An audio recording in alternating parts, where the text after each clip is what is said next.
सेलू तालुक्यात होणाऱ्या जालना नांदेड समृद्धी महामार्गाचे मूल्यांकन हे जे शासकीय अधिकारी कर्मचारी मोनार कंपनी यांनी सर्वांनी एकूण 9 खाते बांधकाम विनीकरण विभाग कृषी विभाग आणि इतर विभागातील मिळून संयुक्त मोजणी करून त्यावर गावात येऊन चावडी भाषण करून संयुक्त मोजणी केली आहे। ते ग्राह्य धरून भूसंपादन अधिकारी तथा उपविभागीय अधिकारी यांना आदेश काढून प्रत्येक घटकाचे मूल्यांकन किंमत ठरवून सादर केलेली आहे। हे ग्राह्य धरून त्यानुसार मोबदला देण्यात यावा आणि जमिनीचे मूल्यांकन हे चालू बाजारभावाप्रमाणे देण्यात यावे। तसेच काही अधिकारी हे नियम ढाब्यावर बसून मनाचे नियम लावून शेतकऱ्यांचं नुकसान करत आहे। तरी साहेबांना विनंती आहे की संयुक्त मोजणीप्रमाणे झालेले मूल्यांकन ग्राह्य धरण्यात येऊन मोबदला द्यावा, अन्यथा आमचा जमीन देण्यास विरोध आहे। आम्ही जमीन देणार नाही याची दक्षता घ्यावी, नाहीतर याबाबतीत शेतकऱ्याला 16 अ प्रमाणे मोबदला नाही दिल्यास सर्व शेतकरी त्यांच्या वडिलोपार्जित जमीन संपादित होत असून शासन कवडीमोल भाव देत आहे। त्यामुळे आम्ही शेतकरी केव्हाही आमच्या शेतामध्ये आत्महत्या आणि आत्मदहन करू शकतो। हे आंदोलन उद्यापासून आपल्या शेतात चालू आहे, याची जबाबदारी आपल्यावर राहील, असं निवेदन सेलू येथे उपजिल्हाधिकारी यांनी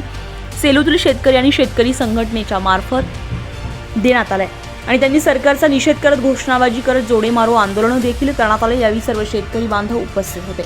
प्रतिनिधी संदीप वरकड, सेलू।